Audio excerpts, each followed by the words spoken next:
today's electromagnetic world, trust nature's call when it comes to ultimate health. Cell phones, cordless phones, cell towers, Wi-Fi, smart meters. Are you worried about your EMF exposure? There are solutions. Welcome to ElectricSense, where healthy living never felt so good. And now, your host. Hi, I'm your host, Kimberly Henrie, and I'm here today with Lloyd Burrell, author of Long-Term EMF Protection, Start Feeling Better Today, and webmaster at ElectricSense.com. And today we'll be talking with Lloyd about measuring your EMF exposures and what you need to know about that. Now, before Lloyd joins us, as usual, just a reminder that if you have questions or require assistance, you can reach Lloyd at ElectricSense.com. And you can join us on Facebook at Facebook.com/ElectricSenseHealth. Lloyd, great to talk with you again today. Great to talk with you, Kimberly. I have to tell you that just in having these conversations with you, I am sleeping much more peacefully at night because I stopped bringing my cell phone to my bedstand and I stopped bringing my tablet. You see, it works. It works. What I'm telling you here, it works. I just, I don't know if it's the EMF stuff or if it's just the fact that I don't feel compelled to wake up first thing in the morning and check my email or what. But. Well, yeah, and maybe you're thinking, is it all in my mind? Is it really working, or is it just an idea I've got and I think it's working? Is it a placebo? But no, it works. It really does work, all this. I believe that, and even if I didn't believe that, I don't think it matters because the fact is I'm sleeping better. This is it. So the proof's in the pudding. Right. Fantastic. So thank you, Lloyd. Well, you're most welcome. Let's take this a stage further because there's a lot to learn about this, and it's it's all about understanding first, and just taking these baby steps which you're taking, and that's what long term impacts your health. Yes, absolutely. Now, last time we spoke, we talked about the different devices in our homes that had the EMF exposures and that were kind of swarming around us. The cell phones, the cordless phones, microwave ovens, the wireless routers, which I still have yet to get rid of, clock radios and all that stuff. Now, from there, you mentioned that you measured EMFs in your home. And so how do you do that? That's our first question of the day. Yeah. So you can do that very simply. You can measure EMFs very simply by using something called an EMF meter, which also gets to be called a Gauss meter or an RF meter. Now, a Gauss meter is actually something which is specifically used for measuring one kind of EMF called magnetic fields. And an RF meter, as the name implies, is used for measuring another type of EMF called radio frequency radiation. Okay. So do you get all three of those meters, or? Well, the thing is, you need to understand a little bit about what kind of EMF you're trying to measure. This is so. Just going to get a little bit technical here for just a few moments. So really, there's 4 different kinds of EMFs which we can easily measure in our environment. There's firstly AC, which means alternating current, AC magnetic fields, AC electric fields, radio frequency radiation, and lastly, what's called intermediate frequencies, or otherwise known as dirty electricity. Okay. So firstly, AC magnetic fields. So this is basically what can be found in your home. Your electricity supply is an AC alternating current supply, and these AC magnetic fields can be found wherever current flows. And the more current that flows, the stronger the magnetic field becomes. It's that simple. So just to break that down, so anything that's plugged into an AC outlet, is that a fair way of?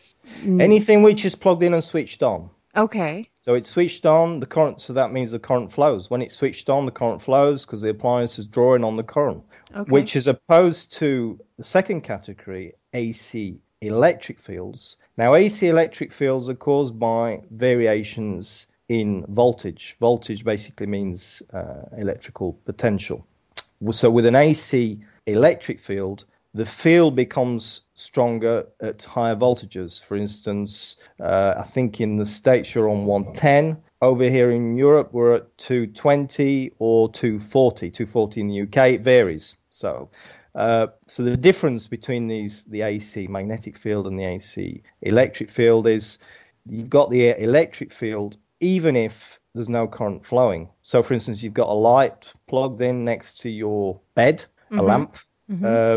Without it being switched on, then there is still electric fields in the lamp and in the cable, in the wire going to the lamp. Yeah, so that's the difference.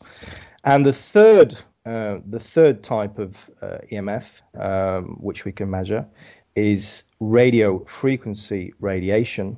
And as the name implies, these are high frequency EMFs, and these are EMFs which are transferred through the air, hence the term wireless. Yes, we call them all the wireless devices, cell phones, and wireless routers and all that kind of thing.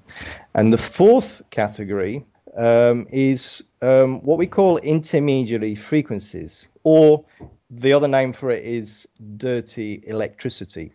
Now, I'm going to talk about this in detail in another session with you. But basically, very, very simply, it's a form of high-frequency voltage pollution, otherwise known as harmonics and transients, which is found on electrical wiring in your home, for instance. And it arises when devices like cell phone chargers, TVs, computers, dimmer switches, CFLs, which are compact fluorescent bulbs, surge protectors, so on and so forth. Lots of these modern devices which are designed to save power, and they save power by causing an interruption in the electrical current flow. And this interruption, which happens many times a second, causes harmful intermediary frequencies in your electrical system.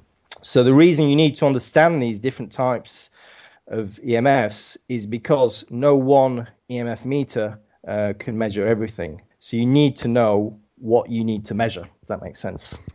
That does make sense. And so with all of this information you've shared with us and these different, I had no idea really the different types like that. So that's very interesting to me. And some of them are caused by things that we're trying to do we're trying to do good and we cause some unintended consequences. But exactly, that's an aside. We're thinking of the environment and so on and so forth, and we're kind of forgetting ourselves. Right. And that's just interesting to be educated on that.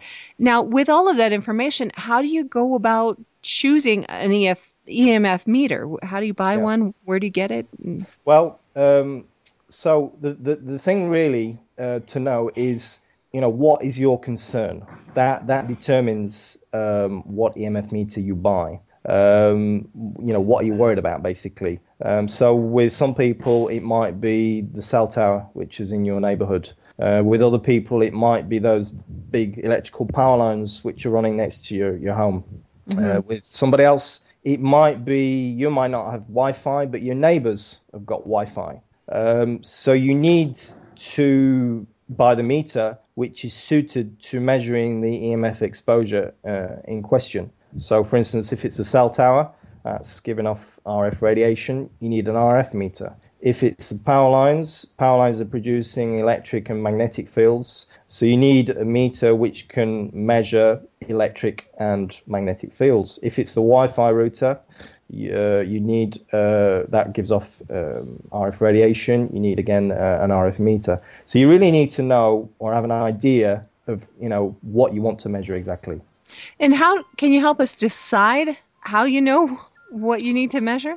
How you know what you need to measure? Well, it's all about what the point is. Until you have a meter, you've really no idea what you need to measure. You're totally in the dark. Right. So the meter, having a meter is it's seeing is believing with a meter, and it really does open your eyes. It's quite frightening, really, sometimes, to the exposure that you're exposed to your body to. Right. So do you recommend specific meters for folks to start with? So really what I want to say is, much depends on how much you want to spend, because there are some very high-level meters which you don't necessarily need. What I'm trying to do here is help people the level that they can be helped at, and most people haven't got thousands of dollars to spend on a meter. Right. So it's really, you do get what you pay for, and there is a big trade-off between cost and accuracy. So what I would say is, if you can get meters for under $50, but they're so inaccurate and so insensitive, they're virtually worthless. Most of the meters I recommend are in the $100 to $200 price bracket, which I consider to be a good trade-off between price, accuracy, and sensitivity. Now, it might sound a lot, $100 to $200, but believe me, it's a good long-term investment for your health, because it's something you use over and over again. And it's something you need to use over and over again, because the conditions in our homes are constantly changing, because we're constantly introducing new gadgets. The neighbors buying another Wi-Fi router. There's a new cell tower, or there's an existing cell tower with added antennas. So you do need. It's not just like something you use and then you forget about it. Something you use over and over again. And it's something you can use on vacation. You can use at your kids' school. You can use it at your friend's home. You get very popular with your friends. A lot of people ask me, "Oh, bring your meters so we can see what's going on." So a lot of people are very interested to know about this. But obviously, the first concern is yourself and what's happening in your own home. Right. Now, where can someone find a meter? Well, I do reviews. I don't really want to go into specific meters right here, because that's kind of gets into a lot of detail, which I don't think it's really what we need to talk about here. But I do reviews on meters on my website, and videos and things, and very simple explanations. And really, it's a question of looking at what your budget is, what you're wanting to measure, and buying a meter which meets all your criteria. Wonderful. Is there anything, we're just about out of time, is there anything else that we need to know when looking at shopping for an EMF meter? Well, I would say the thing to know is to take that step. To take that step and buy the meter, make the investment, because it is an investment. It's something which you're going to use over and over again. And it is, having a meter is life-changing, because you realize that this or that device is dangerous and is giving a lot of EMFs off. And, that will, rather than me saying do this, do that, you can see for yourself what you need to do. Sure. Wonderful. Thank you for sharing that. And if you are interested in learning more about this, you can visit Lloyd's website, www.electricsense.com. You can also download there Lloyd's EMF Protection Free Report. Again, that's www.electricsense.com. Can you think of someone who might benefit from what we've talked about here today? They'll thank you for forwarding this episode to them. You can follow us at Lloyd Burrell on Twitter, and you can join us on Facebook at facebook.com/electricsensehealth. Lloyd, once again, thanks so much. Thank you, Kimberly. Thanks for listening. To join our discussion, visit us on Facebook at facebook.com/electricsense.